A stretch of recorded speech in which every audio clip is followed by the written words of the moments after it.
মানুহে চেষ্টা কৰিলে যে অসাধ্য একো নাই তাৰে এক নিদৰ্শন দাঙি ধৰিছে ফটিকা চুৱাবাসী ৰাইজৰ উদ্যোগত অনুষ্ঠিত হোৱা ভোগালী বিহু উৎসৱ আৰু সাংস্কৃতিক অনুষ্ঠানৰ এই দৃশ্যটোৱে।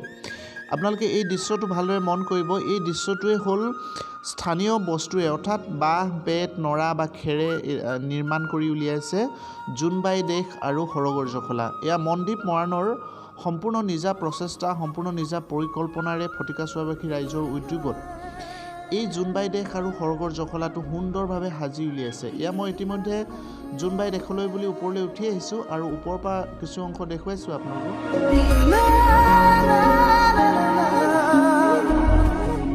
প্ৰায় এমহীয়া প্ৰচেষ্টাৰে মনদ্বীপ মৰাণৰ নিজৰ পৰিকল্পনাত নিজৰ প্ৰচেষ্টাত সম্পূৰ্ণ এক নতুন চিন্তাৰে তেওঁৰ সহযোগীৰ সৈতে অৰ্থাৎ ফটিকা চুৱাবাসীৰ সৈতে এই জোনবাই দেশ আৰু সৰগৰ জখলা নিৰ্মাণ কৰি উলিয়াইছে। আৰু ইতিমধ্যে মই জোনবাই দেশলৈ বুলি গৈ আছোঁ উঠি আহি আছোঁ। এয়া মই জোনবাই দেশ আহি পাইছোঁ। এয়া আপোনালোকে দেখিছে মোৰ কাষতে নিচেই কাষতে জোনবাই ওলাই আছে।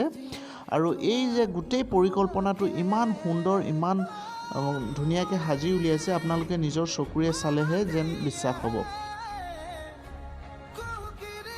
আৰু এই যে দেখিছে এয়াই হ'ল সৰগৰ জখলা। ইয়াৰ পৰা সৰগলৈ যাত্ৰা কৰিব পাৰে। অৰ্থাৎ আমি আগতে সৰুতে যিবিলাক সাধুকথাত শুনিছিলোঁ সৰগৰ জখলা বা জোনবাই দেশ সেই তাকে মনদ্বীপ মৰাণে সম্পূৰ্ণ নিজা প্ৰচেষ্টাৰে কল্পনা কৰি ফটিকা চুৱাবাসী ৰাইজৰ উদ্যোগত সঁচা জোনবাই দেশ তেনেকুৱা এখন সাজি উলিয়াইছে। ইয়াত আহি খুব ভাল লাগিছে, খুব ধুনীয়া ফিলিং হৈছে। তোমার সপোনতে যে মই বিলীন হওঁ তুমি বুজানে নুবুজা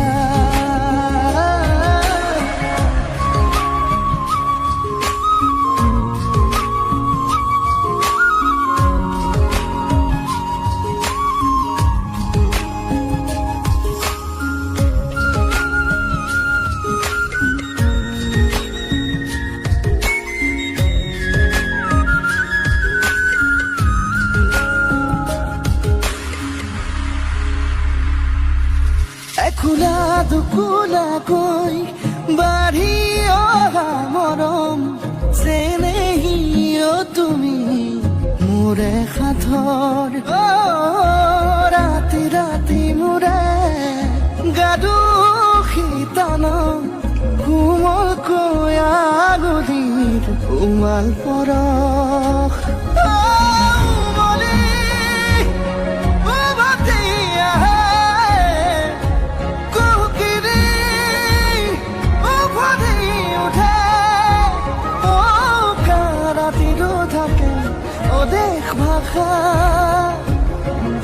তোমাক দেখি মোৰ জাগে মায়াবী আশা তোমাৰ উশাহতে যে মই বিলীন হওঁ তুমি জানানে নাজানা তোমাৰ সপোনতে যে মই বিলীন হওঁ তুমি বুজা। কি কাপোৰ হয়?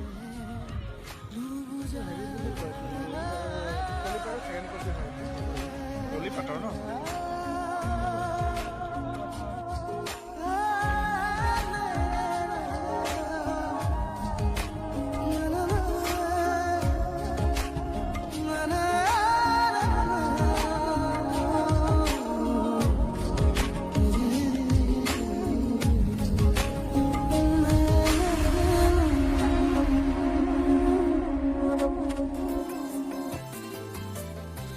চাইমদ নে? কেনেকৈ হ'ব?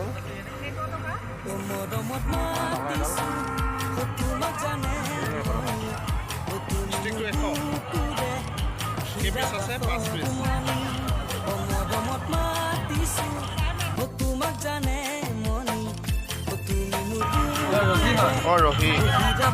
ৰহি কেইটকা বটল? হাফ বটল ন?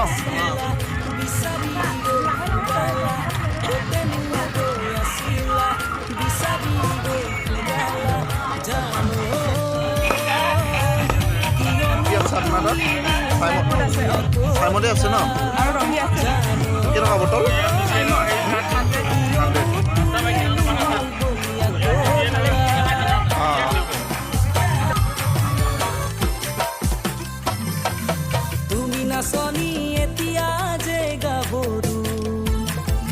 আহাচোন কাষলৈ অকণমান মৰম কৰোঁ মই বিচাৰিছোঁ সুগন্ধি